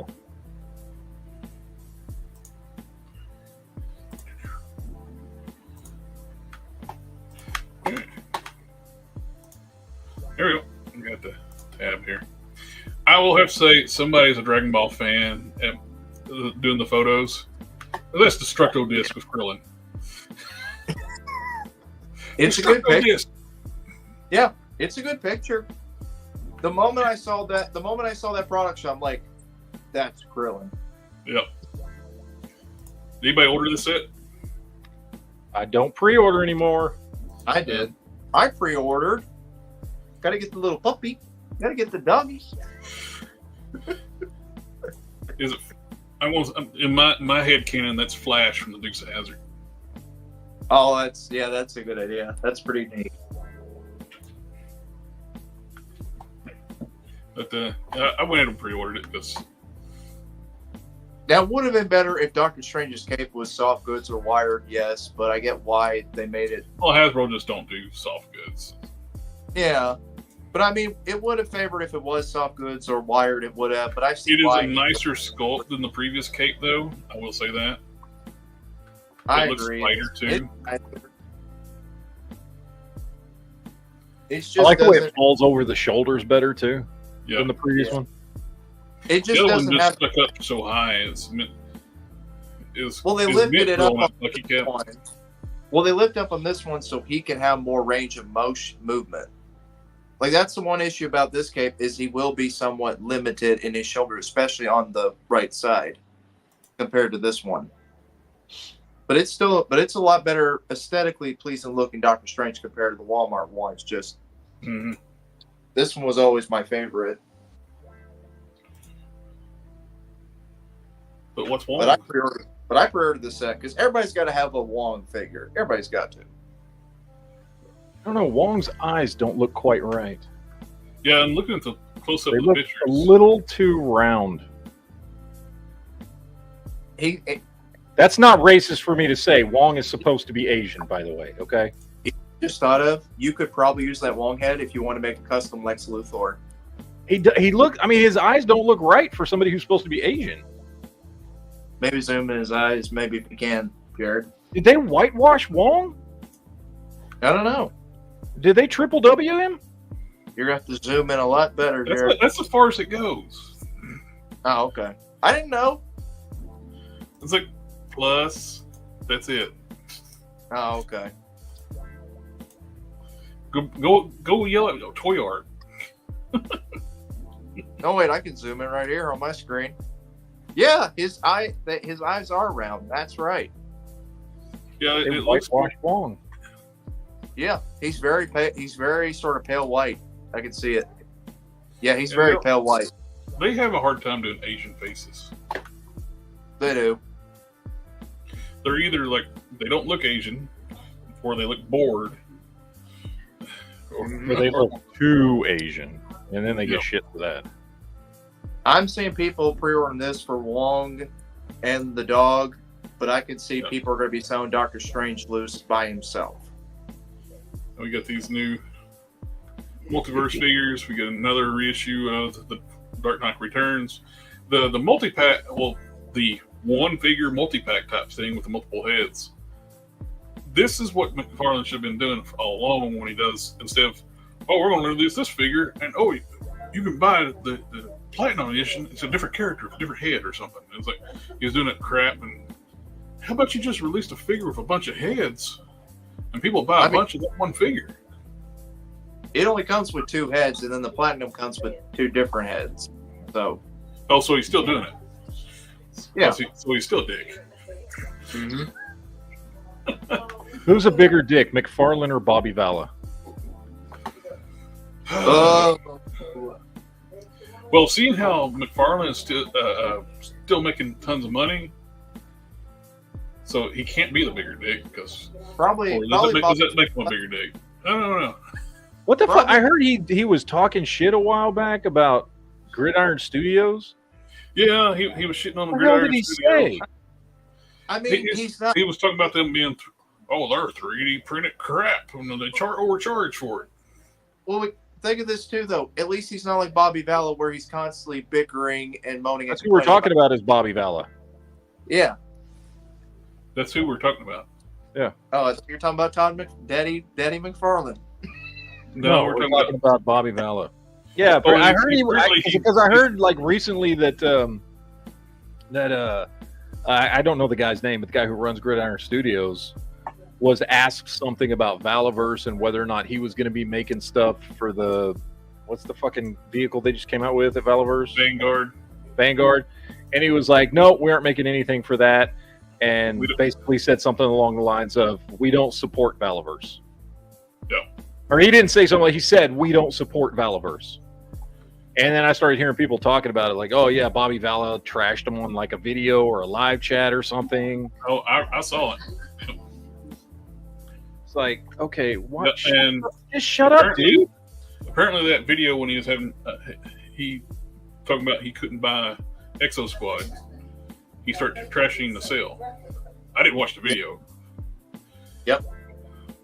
Because Nacelle is actually getting license deals and Bobby's not.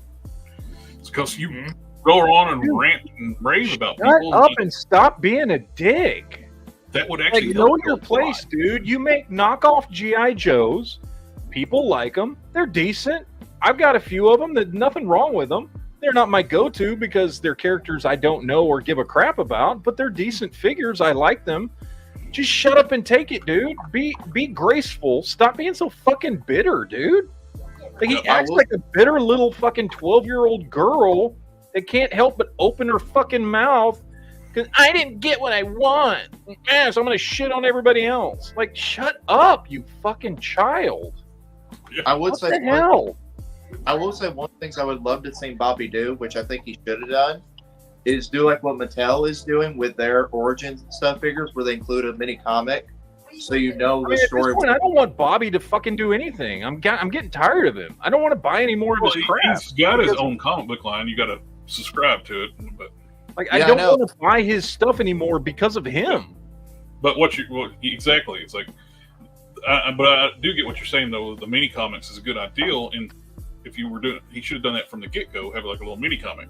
Yeah. Because that is part of what gets you into liking characters is having story.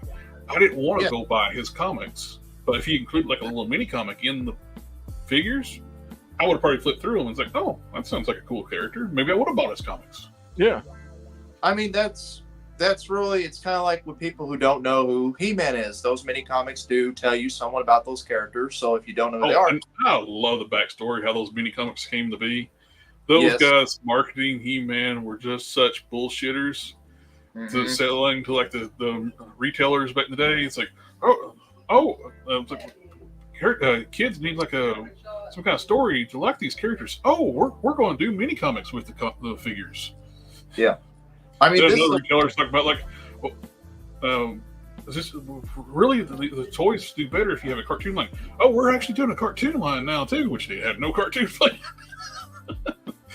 Yep. They just BS their way into a multi-million-dollar brand and did great at it for a long time. Yep. I will say this: the only Valaverse figure I've got recently, and it's probably the last one I'm going to get, is the 100-figure Bone Collector. Oh, if you like them, man, don't get them because we say something about them, but just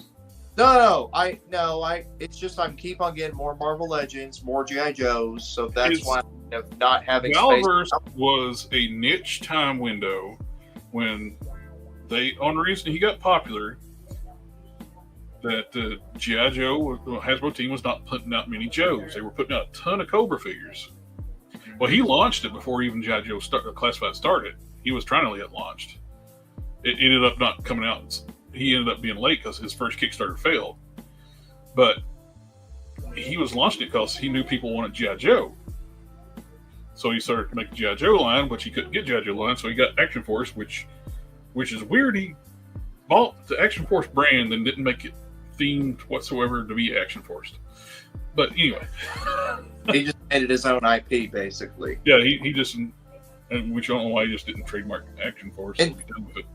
And this again is not a bad figure. It is a lot of reasons, other than the gauntlets, the vest, and the head, and all that stuff. And the boots, all that's installed, but everything else is reused. But what I was continuing saying was the fact people were buying them for a supplement because you didn't have many GI Joes. You bought Action Force, which I did the very same thing too. I wanted troop builders and the gear packs, and he wouldn't keep them in stock. Which was the most popular thing. The green soldiers, green gear sets, military like troop builders. Yep. Keep that in stock. You sell them, you make money. My very first. I wanted some of the black suit ones. They sell out as soon as they go up on them. I'm like, they make a shit ton more. It's like, well, I'm not going to make any more. It's like, why? They sell out. The reasoning is just. I like the figures that I have. I have nothing against they're decent figures. They're every time he opens his mouth, I'm like, I just don't want to buy your shit anymore. Yeah. I mean, first of all, I have no personal connection to the brand, right? Exactly. They're not G.I. Joe. I don't know any of these characters. I don't care about any of those characters. What's happened with the Snake Layer from Mattel? There's no nostalgia connection. You're going to have very limited people going to be interested in stuff if there's no connection to it. People buy this stuff because of the nostalgia vibe. Yeah. Just like Mattel was like, oh, we'll make Snake Layer, which is something we never made. And like Pixel Dan did that poll. It's like one of the reasons why you're not going to buy this because I have no. One of the overall results on the poll was I don't have a nostalgic connection to the Snake Layer, so I'm not going to spend $300 on it. Well, people did also go crazy and buy Once a Man Cobra Commander. I mean, that's because there's a nostalgic connection to it. Yeah, no, I was bringing that up because nostalgia. It's like the Vanguard. Nobody wants the Vanguard. There's no nostalgia to that. Yeah, no. If he got a Jeep license, that would have made better sense. I mean, and it's kind of a dick thing, but I mean, to be honest, like at this point, it's very obvious that Hasbro just saw what he was doing and was like, you know what, fuck this guy who used to work with us. Let's just do everything we can to make sure nobody wants his stuff by putting out stuff people actually care about. Yeah. And they've done that. And to be honest, like again, I feel like a dick saying it, but with his attitude, good. Because he just comes off such a bitter little prick every time he opens his fucking mouth that I'm just like, dude, you have no room to talk. You make knockoff G.I. Joes. Like, I'm sorry, but that's what you make. So either be gracious and grateful that people like your stuff, or none of us want to buy your crap anymore because you just come off as a dick and you're bashing people because he got mad at Nacelle because it's possible that Nacelle got the Exo Squad license. Yep. And so that's why he's mad at Nacelle. They're a newer company and they're getting licensed and he's not. Mm-hmm. I mean, they make more shit from that era. And plus two, Nacelle has got a huge name already. They did all those documentaries, The Toys That Made Us. Yeah. It's a branch off from that documentary company. And they specialize in that era of cartoons and toys. That's what they do. That's not what he does. They specialize in early 90s nostalgia. You know what I mean? Like of course they got it before he did. Well, I got burned out Bobby Vallow in that whole debacle with name of hell's talking about Vallow wants his stuff to be like the next G.I. Joe or He-Man. How many times he's been talking about? Like, I've been talking to a movie studio doing an Action Force movie, and it's like, okay, sure. I will say this is remember that whole debacle thing where it's like, oh, we got this license deal. We're going to people are going to really stand up and take notice once we get this license deal. Waited 4 months to wait for this, and we were all kind of. We talked about it on this show. We were excited. Are you getting like a Liefeld license? Are you getting this independent comic license or whatever? And then he made us Power Rangers. BS excuse like, oh, the original company pulled out on us, so. But we got something else to show. We got the knockoff Power Rangers. I do want to show this. This was my very first Valaverse figure that I own, probably ever, and that's Sergeant Slaughter. The only reason why I got this one was because it was before Hasbro made their cartoon accurate Sarge. So I wanted to have a Sergeant Slaughter on my shelf, so that's why I got this one, which at the time, this was the only Valaverse figure I ever owned. Because I thought it was really good. Which it is. It's a good figure. I mean, articulation, accessories, everything it comes with. It's basically an figure you'd want. Yeah. But Bobby's World was talking about here too, like when you watch reviews and seeing how easy those first wave figures were, the irony, it was just so freaking funny with those first figures being stiff and brittle. Oh yeah. And for months and months they were giving NECA crap about the same thing. Then because you guys pick a hair dryer and it's like their buddies and stuff like I mentioned, like when they're talking about NECA stuff, it's like it's not a big deal. You take 5 minutes of blow dryer and a little bit of plastic safe lubricant, and your figures are fine. They're like, that's too much to do. That's unheard of. Then they did a little PSA for the first wave of Outfitters figures and did little video tutorials doing exactly what I said to do the NECA figures. Yeah, Analog Toys even did videos of that too, showing, well, here's how to fix your figures. Here's how to do this and that. Analog Toys. Yeah, Analog. Making sure I say it right. But yeah, it was just the irony of that whole thing when they just gave NECA so much crap. It's like for the brittle figures, like it takes like 5 minutes to like prep your figure. Just don't break it. Just get out of the package and go, it's just stuck. And then it broke. Why did it break? And then as an apology, he sent out like, oh, this special deployment wave, we're gonna re-release the first wave figures, but give them the better plastic. After already 2 more waves came out of figures, he finally re-releases the first wave of figures, but fixed. So, I don't know, man. Again, dude needs to be gracious and grateful for what he has, and that he's built up a fan base, and that he makes a decent product. Yeah, that is good. And stop being such a bitter little prick.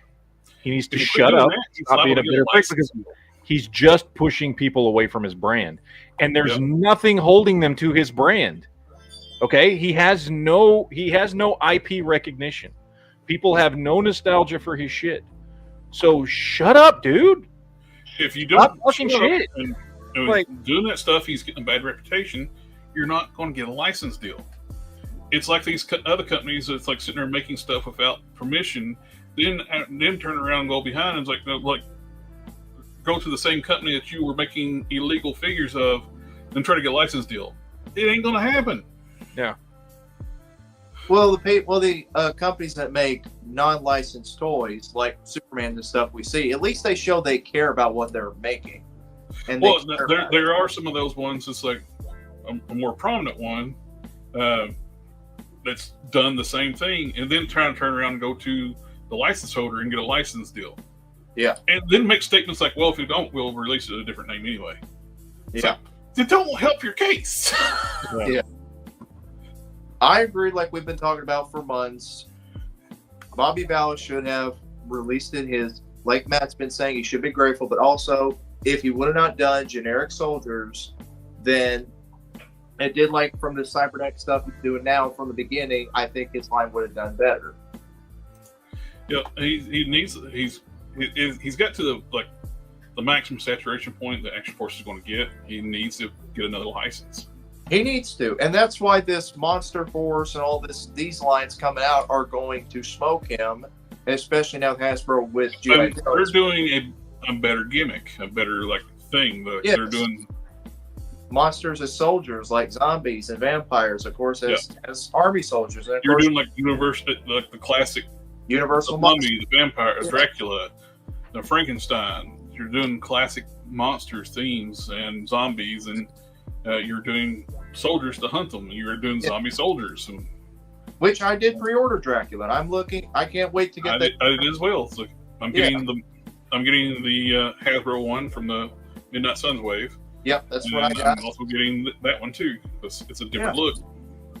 I feel like they will scale somewhat with the Bellaverse, like they'll somewhat scale with them in a way, but they scale with G.I. Joe and other stuff too. So, Which Gridiron Studios has partnered with them, and instead of running your mouth and bad mouthing the company, Gridiron Studios have been working with you. Yep. And then I don't know, man. Whatever. But this is, people make this way more contentious than it needs to be. Just, Oh yeah. make good shit, make some fun stuff. If you can get a hold of a cool IP and make some nostalgia, awesome. If you can't, like make stuff that works with the stuff that is going to give people nostalgia, which is what Bobby Vallis started doing. This is this thing that is so silly. Bobby World's. I was going to say, I've been saying world, but it's Wold. Yeah, Wold. Like World. But Crimson Moon Wave, that's awesome. Plus, it's in some European Action Force comics. That's very inspired from that. I don't know why, if you made a point to get the Action Force brand, why the Bobby didn't make the bad guys look like the Crimson Shadow. You bought the European brand name for G.I. Joe, didn't make it look anything like that. Yeah, he bought and here's the thing, like there's plenty of people, there's just as many people here in the US that would have bought it if he had gone that route.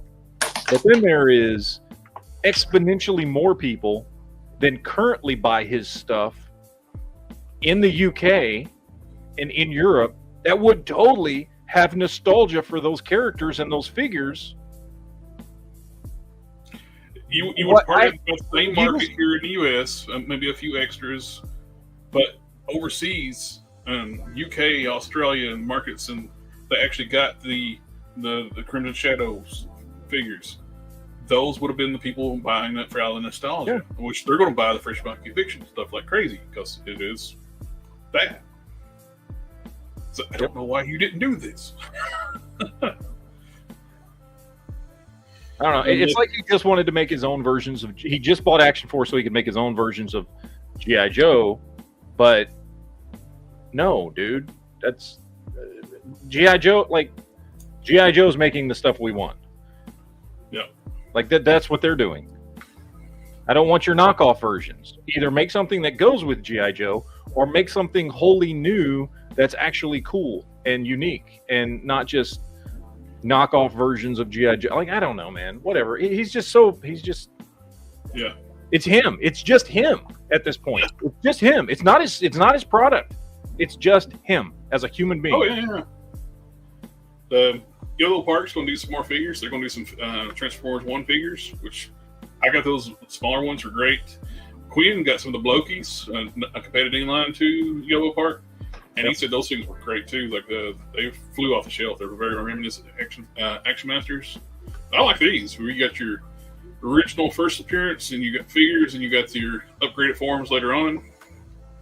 These are really fun kits, and they're come pre-painted, so you don't have to worry about doing all that stuff. Like what's intimidating a lot of people when you buy like model kit stuff, like that's painting. These are ready to go. You just put them together. You get to. Really cool to look in the pre-Megatron. You guys, more classic style form. These all look great. I like these. Get a little preview of the Skybound. It's we've been a year of Skybound comics after they left IDW. You got your covers. There you go. The art, I dig the gritty art style. It's very reminiscent of G1, but of a modern flavor.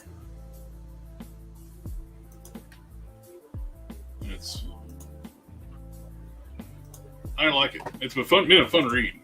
If you haven't been picking these up, they start getting the trades. I'm waiting for some of the trades to start coming out. And I know a lot of these are still fairly new. Like none of them have gotten to that point because they usually do trades every 6 issues. Yeah, well, this is going to be issue 12, so the first trade's probably already ready to come out. Yeah, because I want to get some of the trades on these and the new GI Joe stuff coming out. And I know the GI Joe stuff just started coming out here. What, 3? I think the highest we're up to is like issue 3 or 4 on any of those. But and here's the long-awaited shipment of Fresh Monkey Fictions at Monster Force figures. They're going to start shipping out soon. It's been a long time coming, but they're finally getting released. Which their stuff looks great. And we're getting some more Storm, Magic Storm, 1 nice scale GM licensed Wolverine and Deadpool, like robotic versions of Wolverine and Deadpool. These look really cool. Yeah. Especially the Deadpool. I like them both, but those are really cool. More. And 5K Toys. This is getting re-released. The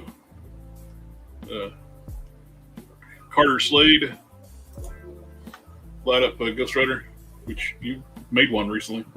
Mine doesn't light up, but yeah. Which is really pleased. I never ordered this one, but I think it's already sold out basically everywhere. Does the horse doesn't have any articulation though, does it? No, the horse is a statue. It's just a nice piece, looks a piece, so it lights up. But they look cool. Sam Elliott. Which is a really good likeness to the man himself. Which, I didn't think about it, he's played 2 Marvel characters. Yep. And he played Carter Slade and General Ross.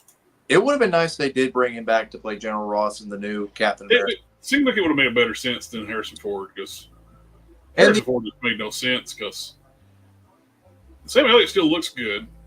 Better than Harrison Ford.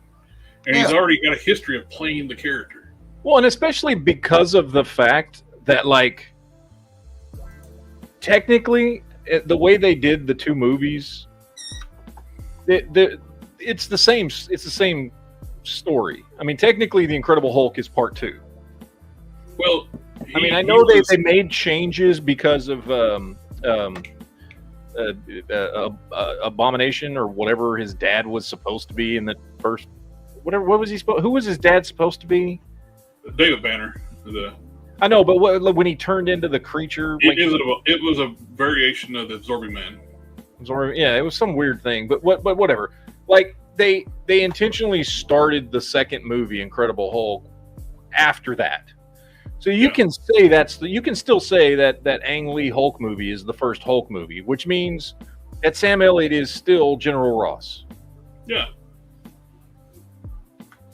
This looks really cool. We got a Sabretooth, gladiator figure from X-Ray Studios. We coming up?